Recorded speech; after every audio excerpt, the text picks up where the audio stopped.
So today we're looking at a case study, and we're trying to figure out what we might do once we have determined that we have concern about a student. So there's a few different steps that we would follow to gather information about the student before we determine what strategies we might put in place for the student. So the first thing, and this is in order of importance, we would proceed by talking to the student. In this case, social emotional learning is an important part of what you're trying to get at. Why is that important to talk to the student first? So talking to the student is going to give you some information about what is going on with the student. So not just the assessment that you've gathered is going to give you information, but also understanding the social and emotional state of the child and what they're feeling as they're learning, how they're processing the learning. Like, is it going too fast for them? Are they not understanding the numbers? Are numbers getting switched around for them? Are they not understanding the language that is being used in the class? Are they feeling like they're 2 steps behind all the other kids, and do they shut off? Are they zoning out?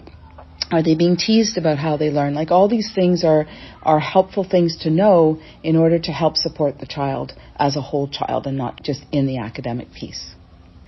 The second thing you would do is you would check the OSR. So, Crystal, why would you check the OSR? Well, just like talking to the student, the OSR also holds a lot of information about the student. Maybe the student was brought to team last year where the previous teacher had the same concerns, and you can take a look and see if there is an individual learning plan and read about what strategies the previous teacher had implemented, as well as what recommendations were provided by the team. Some of these recommendations will require you to continue the same strategies from the previous teacher. It may require you to follow up with the parents or even with the spec ed team in terms of referrals to maybe speech and language, maybe for a psych assessment. The OSR might even contain some reports, some medical reports or professional reports from an occupational therapist, a speech language therapist. Maybe the student had a speech assessment, and there are some recommendations of some teaching strategies that you can implement for that student in the classroom. So those are just some reasons why, checking their OSR can provide some insight of how that student learns in a classroom. Okay. And the third thing is to talk to the child's previous teacher. So why might we talk to the child's previous teacher? Well, just like checking the OSR, that child's teacher has maybe had the same experience you've had and has worked with the child for those 10 months.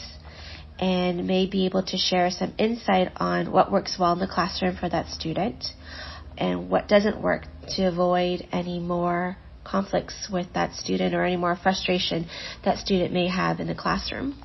And the other thing, too, is that talking to the child's previous teacher might also give you some ideas about what's happening with the family and the parents, how they've responded in the past or how they prefer to be responded to or to be spoken to or addressed and so on. So it will give you some information before you proceed to the next step.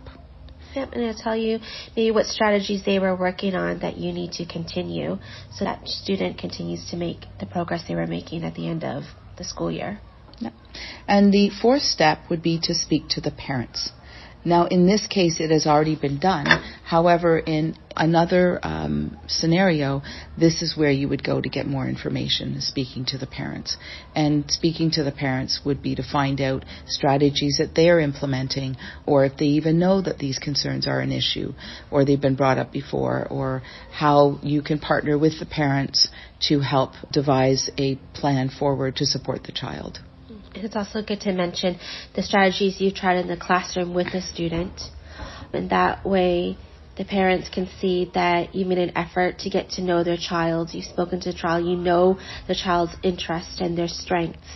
That will, make a good impression for the parents that you're there to help their child be successful. And some of the strategies that you implement in school might also be able to be implemented at home as well. So you need to have that open communication with the parents.